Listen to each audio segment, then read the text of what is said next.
इसको कर लें स्टेप नंबर 4 आप, ठीक है। एक एग्जाम्पल आप और नोट कर लें, चूंकि बोर्ड पर जगह खत्म हो गई है तो आपको जरा सुनना पड़ेगा, ठीक है। प्लीज माजरत इसके लिए। स्टेप नंबर 4 लिखें, जरा मेरे साथ दें। हम डिस्कस कर रहे हैं कि एग्जाम में जो सिनेरियो आ रहा है उसकी क्या एग्जांपल्स है और फिर हम उसकी ड्राफ्टिंग सीख रहे हैं। स्टेप नंबर 4 में लिखें, the company has incurred $20 million expenditure. मैं अहम बातें लिख देता हूं। The company has incurred $20 million expenditure on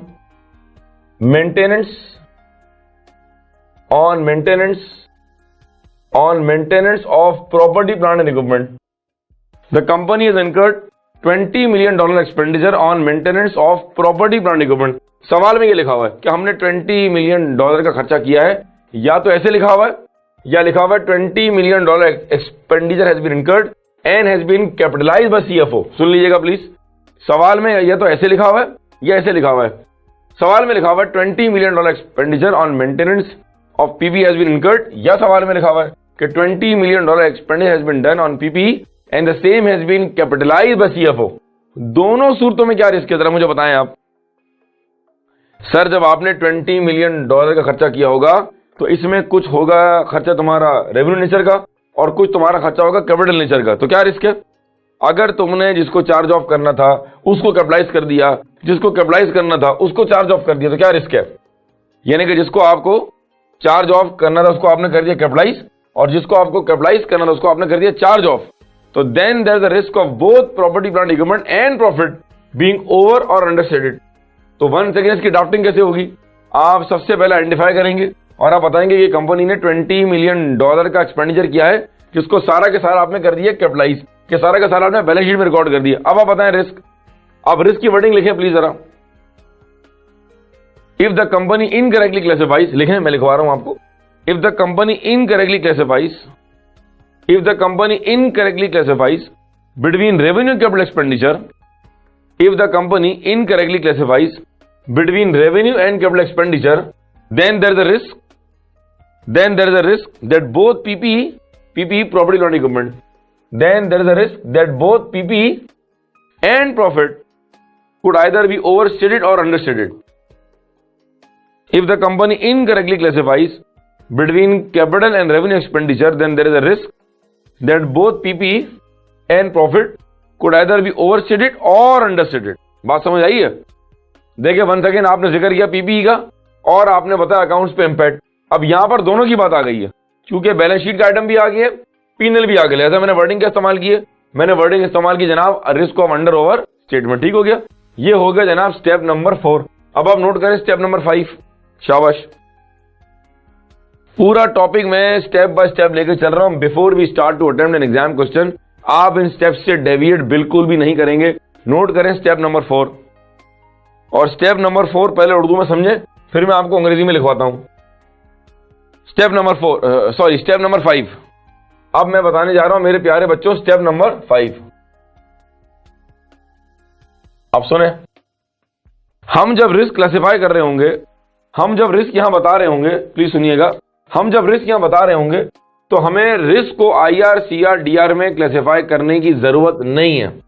मैं रिपीट कर रहा हूं, मैं जब ऑडिट इसका सवाल अटेम्प्ट कर रहा हूंगा तो मुझे रिस्क को समझाते हुए, इंपैक्ट बताते हुए मुझे IR, CR, DR में क्लासिफाई करने की जरूरत नहीं है, सिवाय अलावा कुछ ओकेजन्स के। रिपीट कर रहा हूं, मैंने क्या कहा?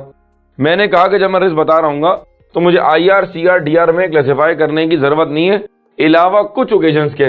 कुछ ऐसे ओकेजन्स हैं जहां मुझे IR या CR का, DR का जिक्र करना पड़ेगा। कुछ ऐसे केसेस हैं, कुछ ऐसी एग्जांपल्स हैं जहां मुझे IR, CR और DR का जिक्र करना पड़ेगा। अदरवाइज उन एक्सेप्शनल केसेस के अलावा मुझे रिस्क को IR, CR, DR में क्लासिफाई करने की जरूरत नहीं है। इसको प्लीज नोट कर लें स्टेप नंबर 5 में। आप इसको इंग्लिश में नोट कर लें अब स्टेप नंबर 5 के अंदर प्लीज। वो एक्सेप्शन केसेस क्या है वो मैं थोड़ी देर में बताता हूं आपको। एक अभी हैंडआउट पढ़ेंगे, उसमें क्लियर हो जाएगा। जी नोट कर लिया आपने। अब नोट करें स्टेप नंबर 6। अब नोट करें स्टेप नंबर 6। मैं सिर्फ लिखता जा रहा हूं ताकि हम कैलकुलेट कर लें कि हमने कितने स्टेप्स में कवर किए। Step number 6। अब नोट करें जनाब स्टेप नंबर 6। और अब मेरी बात सुने बहुत गौर से। देखें, जब मैं रिस्क में इंपैक्ट बता रहा हूंगा, तो हर केस में दोनों अंडर ओवर वैल्यूड या हर केस में दोनों अंडर ओवर स्टेटमेंट नहीं आएंगे। हर जगह दोनों अंडर ओवर का रिस्क नहीं होगा, या तो सिर्फ अंडर का होगा कुछ जगहों पर, या ओवर का होगा, या कुछ जगहों पर दोनों आएंगे। रिपीट, मैंने क्या कहा?